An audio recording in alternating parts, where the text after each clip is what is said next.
Duka mendalam tengah menyelimuti pesinetron cantik Joanna Alexandra.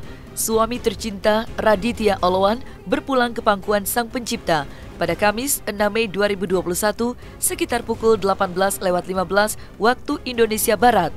Sebelum menghembuskan nafas terakhir, Raditya sempat menjalani perawatan intensif lantaran terpapar COVID-19. Namun, selang beberapa waktu, Raditya pun sembuh dan dinyatakan negatif. Namun sayang, setelah negatif COVID, kondisi kesehatan Radit justru menurun drastis sampai menghembuskan nafas terakhir. Lantas, seperti apakah suasana duka keluarga kehilangan Radit? Kepergian Raditya Oloan tentu menjadi kabar duka yang begitu mengejutkan bagi orang-orang terdekatnya. Banyak dari teman-temannya tak menyangka Radit pergi begitu cepat. Tidak hanya itu, kabar duka ini pun menjadi pukulan hebat bagi sang istri, Joanna Alexandra. Tangisan air matanya seolah tiada henti saat menyambut satu persatu sahabat dan keluarga yang datang melayat ke rumah duka. Lantas, seperti apakah kondisi terkini Joanna dan anak-anaknya usai sang suami dinyatakan meninggal dunia? Kepergian Raditya Oloan meninggalkan kesan yang begitu mendalam bagi sahabat dan orang-orang yang mengenalnya. Lantas, seperti apakah kenangan para sahabat dan keluarga tentang sosok mendiang Raditya Oloan semasa hidupnya?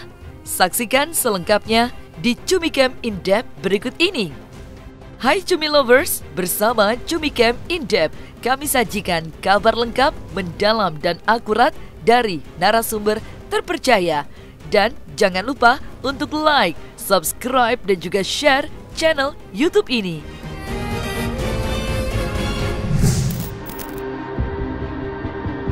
Kematian adalah keniscayaan bagi setiap makhluk hidup di dunia termasuk manusia. Meskipun pasti dialami setiap manusia, kematian merupakan misteri yang sulit diprediksi kapan dan di mana ajal itu datang. Namun kehadirannya mendatangkan kesedihan dan duka yang begitu mendalam bagi siapapun yang ditinggalkan. Begitu juga duka yang tengah menyelimuti pesinetron cantik Joanna Alexandra. Sang suami tercinta Raditya Oloan Panggabean telah berpulang ke pangkuan Sang Pencipta pada hari Kamis 6 Mei 2021 di salah satu rumah sakit. Almarhum menghembuskan nafas terakhir usai dinyatakan negatif dari COVID-19. Kabar kepergian Radit ini pun menjadi kabar yang mengejutkan bagi seluruh keluarga dan orang-orang terdekatnya.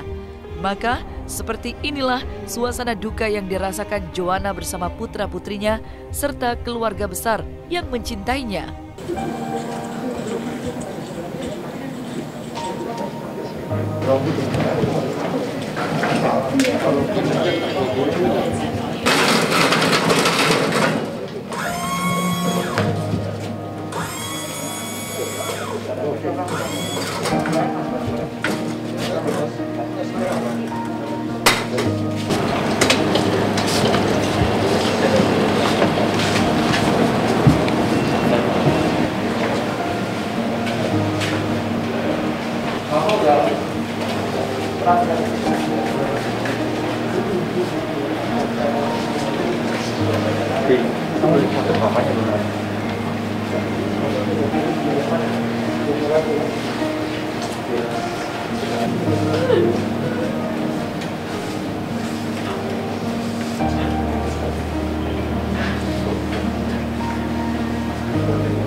Waktu dia kena COVID aja kita cukup kaget ya.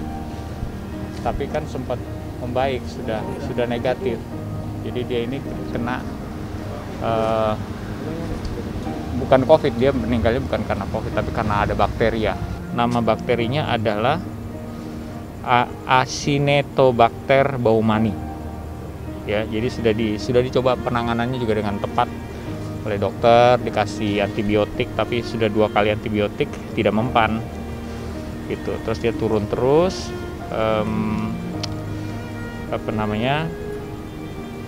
yang pasti bukan karena COVID, itu yang pasti gitu ya. Karena banyak yang bertanya juga, jadi kita semua kaget ketika dalam perkembangannya yang tadinya sudah baik dan berharap dia bisa kembali lagi berkumpul sama keluarganya, tiba-tiba ada perkembangan yang seperti ini. Dia harus dibuat tidak sadar karena supaya obatnya masuk dan dia juga tidak imunitasnya terjaga. Tapi ternyata naik turun terus beberapa hari, akhirnya dari kemarin sampai hari ini tadi turun terus hingga jam 6:15 sore dia dipanggil. Kita selalu percayalah akan, walaupun di sore itu kan kita dengar kabarnya, kenapa kita ngumpul karena turun terus. Jadi kita mau percaya sama mujizat, kita percaya yang terbaik, kesembuhan, kita doakan semuanya. Tiba-tiba kita lagi memuji gitu dikabarkannya dia meninggal.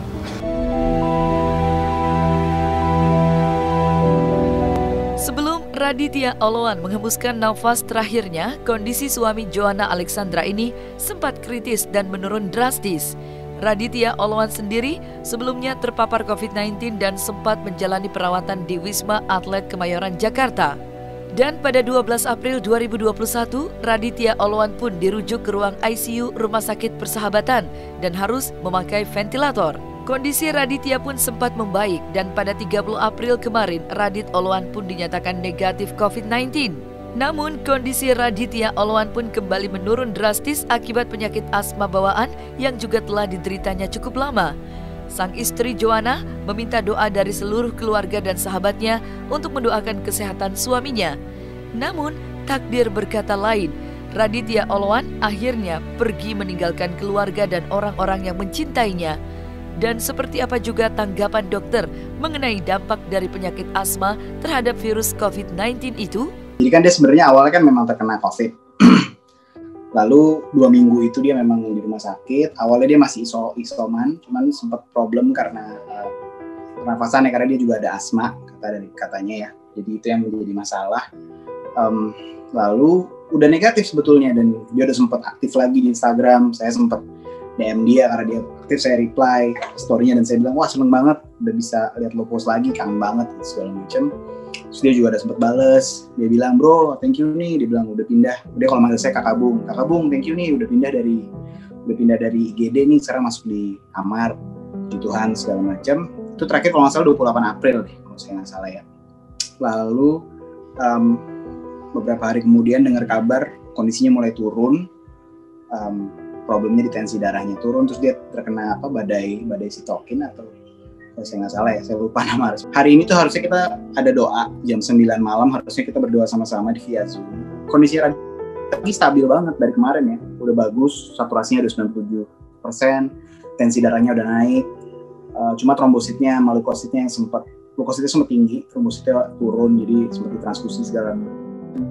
Terus update sekitar jam 2, jam 3 kalau saya nggak salah, tadi mulai dikabarin nih Radit agak turun nih, kondisi agak turun, akhirnya jam 4, jam setengah 5 Adon Sabtowo ex Base Jam dia yang ngusulin, udah deh yang harusnya 2 jam kita percepat aja. Akhirnya tadi kita doa rame-rame, banyak banget yang gabung, sekitar 50 orang lebih ya, kita doa rame-rame, bahkan dari berbagai daerah juga, sampai dari Manado, sampai dari Surabaya segala. Lalu kita berdoa sama-sama, kita praise and worship, kita nyanyi-nyanyi puji Tuhan. Banyak pendeta juga yang ikut mendoakan. Lalu kita dapat kabar jam 6, Joanna sempat ikutan juga di Zoom-nya, lalu paksa dia pergi karena ada kabar untuk datang ke rumah sakit. Setahu kita saat itu belum pass away ya. Sekitar jam 6.15 waktu Joanna di perjalanan kalau saya nggak salah. Untuk pastinya saya harus konfirmasi lagi, tapi kalau saya nggak salah sekitar jam 6.15 dikabarin bahwa tadi itu udah nggak ada. Di sisi lain saya sedikit lega gitu, karena saya kasihan melihat kondisinya gitu. Dia juga kayaknya fighting spirit itu juga kuat banget ya. Radit tuh berhari-hari loh dia bertahan gitu, melewati semua yang harus dia lewatin gitu. Setelah udah negatif COVID, dia masih harus berjuang dengan penyakit bawaannya, dia harus ngadepin banyak hal, tapi dia berjuang terus. Saya yakin dia sebenarnya belum mau ninggalin ya, mungkin dia belum mau ninggalin Joanna dan anak-anaknya. Asma itu merupakan satu penyakit bawaan atau penyakit keturunan sih biasanya, karena penyakit asma itu biasanya diturunkan dari orang tua ke anaknya. Dan yang seperti kita tahu, penyakit asma memang kelemahannya terletak di paru-paru. Salah satu gejalanya adalah adanya wheezing atau nafas yang berbunyi. Jadi saat buang nafas itu terdengar bunyi ngik ngik ya orang bilang bengek gitu ya. Nah itulah asma. Jadi sesak nafas, sulit bernafas itu adalah gejala utama dari penyakit asma. Nah, kenapa kok asma ini bisa menjadi faktor komorbid dari COVID? Ya jelas karena infeksi COVID itu adalah infeksi yang menyerang paru-paru. Jadi pada seseorang yang memang sudah memiliki penyakit asma, itu ketika dia terinfeksi COVID, tentu saja bisa terjadi ya, itu sangat mungkin sekali terjadi paru-parunya menjadi lebih berat karena satu sudah ada asma bawaan, yang kedua ditambah lagi memang infeksi COVID menyerang paru-paru yang mana juga gejalanya sesak nafas. Jadi pada mereka yang menderita asma mungkin harus lebih berhati-hati ya saat-saat seperti ini karena memang dua hal ini baik COVID ataupun asma ini kelemahannya atau menyerang pada paru-paru kita. Nah, kalau dibilang apakah asma itu mematikan? Kalau asma saja dan asmanya ini bisa di-maintain atau ditata. Tidak ada yang abadi di dunia ini. Setiap makhluk yang bernyawa pasti kembali kepada Sang Pencipta. Mungkin hari ini kita masih di sini, tapi besok belum tentu. Kematian bagaikan tamu yang tak diundang, namun kehadirannya menyisikan duka yang teramat dalam. Begitu juga yang dirasakan Joanna Alexandra bersama putra-putrinya, serta keluarga besar atas kepergian Raditya Oloan. Meski terlihat tegar menerima kenyataan pahit ini, Joanna tak bisa menutupi kerapuhan dirinya yang begitu terguncang dan terpukul kehilangan pria yang dicintainya, suami yang disayanginya, dan ayah dari anak-anaknya. Sejak dari rumah sakit, air mata Joanna pun tak berhenti mengalir, menyambut satu persatu pelukan dari sahabat dan kerabat yang datang memberi dukungan kepadanya dan putra-putrinya.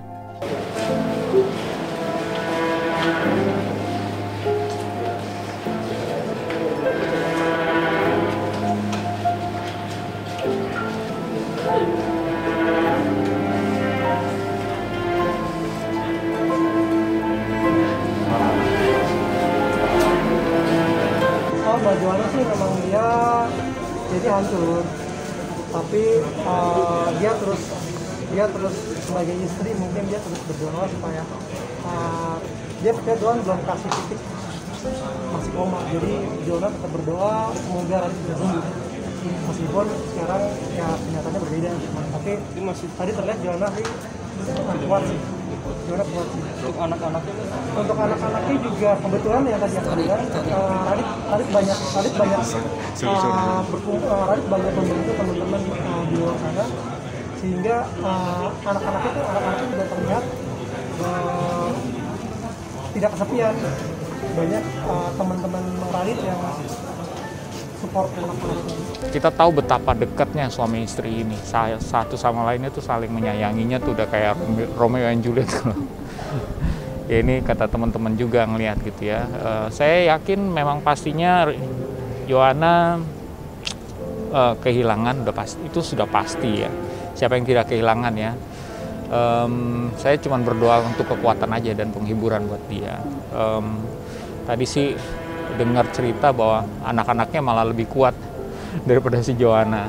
Cuma saya percaya mereka sudah satu sistem yang saling menguatkan satu sama lain ya, anak-anaknya juga dan Joanna. Yang saya salut banget juga melihat responnya Joanna dan anak-anaknya gitu. Mereka luar biasa bisa menerima ini dengan, walaupun buat saya yakin pasti nggak gampang. Buat saya pribadi saya ngerasa kayak gitu sih, saya ngerasa kayak wow, masa sih secepat ini gitu, kayaknya belum deh Dit, ayo lu masih bisa gitu. Tapi di sisi lain kayak udah mungkin memang dia udah waktunya istirahat gitu, biar dia juga nggak capek nggak sakit lagi. Joanna, buat anak-anak semua, anaknya Radit dan Joanna, kita ada di sini buat kalian sampai kapanpun, dan kita ingin bisa ikut berjuang bersama kalian buat nerusin apa yang jadi mimpi-mimpinya Radit. Saya akan percaya perjuangannya belum kelar, spiritnya belum selesai, jadi kita semua punya tanggung jawab buat bareng-bareng ngejagain itu. Dan saya berdoa penghiburan dan sukacita dari Tuhan buat seluruh keluarga yang ditinggalin, terutama buat Joanna dan anak-anak. Juga buat teman-teman di muda dari gerejanya maupun dari berbagai komsel yang Radit pimpin. Saya berdoa semua bisa mendapat penghiburan dan sukacita sejati dari Tuhan, supaya kita tabah, karena kita tahu Radit udah tenang sekarang. kita yang harus berjuang dan meneruskan apa yang menjadi mimpi dan cita-cita kita.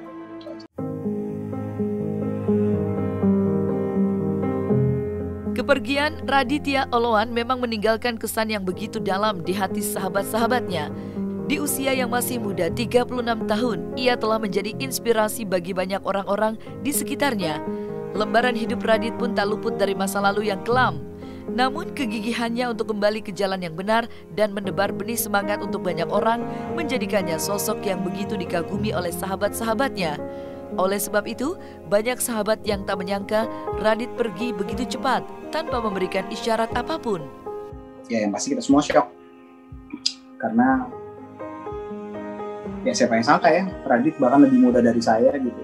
Tapi ya memang mungkin ini yang terbaik buat dia juga, supaya dia nggak perlu lewatin sakit lagi.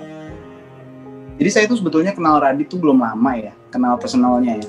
Saya tuh kenal dia tuh November 2000, sekitar November atau Oktober 2019 lah. November 2019 kalau nggak salah kita pertama kali ketemu dan duduk bareng ngobrol segala macam.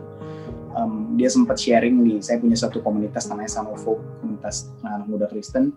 Dia sempat sharing di sana, kalau saya nggak salah bulan-bulan Agustus atau bulan Oktober 2019. Lalu dari situ kita jadi connect. Sebelumnya sih saya tahu dia lah, siapa yang nggak tahu Radit zaman dulu saat zaman dia masih nge-DJ, zaman dia masih bandel banget lah. Lalu saya sendiri kaget waktu dia tiba-tiba bertobat dan jadi pendeta tuh kayak buat saya shocking banget, orang berdampak banget.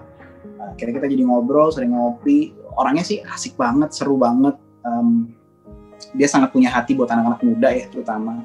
Makanya bahkan gerejanya pun dia namakan Muda kan, menjadi utuh dan asli, singkatan tapi muda gitu. Karena memang dia mindsetnya anak muda banget, tapi kalau saya bicara dari sisi kerohanian, dari sisi dia sebagai pendeta, dia juga punya dasar teologi yang kuat, dia nggak sembarangan gitu, dia punya pemahaman yang bagus. Saya ngobrol sama dia berkali-kali dan terakhir-terakhir kita sempat punya komsel tiap bulan. Di pandemi ini kita punya komsel tiap bulan di Zoom, namanya Komsel Dugem. Tujuannya itu buat reach out ke anak-anak muda yang dianggap gagal gitu, karena mungkin punya ketertarikan dunia dugem segala macam. Dia punya hati buat ayo kita bisa ajak mereka kok, mereka juga mungkin banyak yang mau bertobat, mungkin mereka sebenarnya nggak ngerti kenapa mereka di dunia itu, mungkin mereka hopeless segala macam, dan dia sangat punya hati buat generasi. Dan saya waktu pas diajakin saya langsung ayo bro kita sikat gitu. Dia punya kata-kata terakhir, bahkan videonya kayaknya lagi beredar, lagi viral sekarang. Dia selalu bilang jangan pernah kasih titik kalau kehidupan kamu masih ada koma gitu.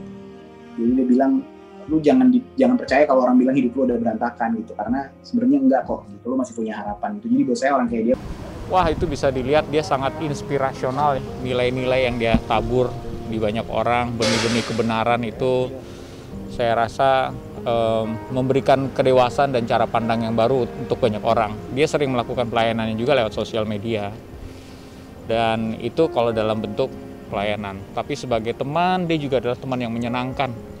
Orang yang sangat menyenangkan, banyak ketawa,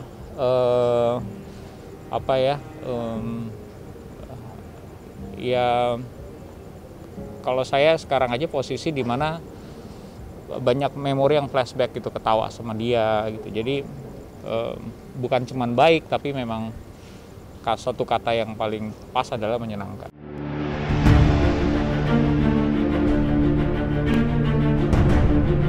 Kehilangan salah satu tokoh inspirasi dan juga sosok sahabat yang baik tentu berat bagi orang-orang terdekatnya. Terlebih lagi, perjuangan Radit untuk mengajak anak-anak muda untuk kembali ke jalan yang benar masih panjang. Kini, setelah kepergiannya, sahabat-sahabat dekatnya berusaha melestarikan benih kebaikan yang telah ditanam Radit semasa hidupnya dan terus melanjutkan perjuangannya untuk menginspirasi banyak orang. Ini buat saya masih saya nggak tahu musik gimana sih, karena dia yang bikin ini semua dan yang pasti kita harus terusin semua yang dia tinggalin buat kita, tapi ya tanpa dia bakalan berat gitu, karena dia sosok yang nggak tergantikan. Saya yakin bukan hanya saya ya, pasti banyak teman-teman yang lain, kayak terutama teman-teman dari muda dari gerejanya dia. Lalu kita punya teman-teman juga komunitas di Good Friends. Dia punya banyak banget lah, dia punya banyak banget komunitas yang dia bernaung. Kita tergabung di banyak bareng-bareng di buku album bareng-bareng. Kalau saya pribadi, karena kebetulan kita start bareng-bareng di Komsel Dugem tadi yang saya cerita, itu yang saya menjadi sebuah tanggung jawab buat saya dan teman-teman yang tergabung di dalamnya untuk bisa terusin apa yang menjadi cita-citanya Radit gitu. Karena one in a million sih buat saya orang kayak Radit ya, karena dia benar-benar datang dari dunia yang kalau saya boleh share nggak punya harapan, lalu dia bertobat, tiba-tiba dia jadi punya pengharapan, dan dia mau bagikan itu ke semua orang gitu. Nah, selesai sudah Cumi Lovers bersama Cumi Camp In-Depth. Kabar lengkap, mendalam, dan akurat dari narasumber terpercaya. Dan jangan lupa untuk like, subscribe, dan juga share channel YouTube Cumi Cumi.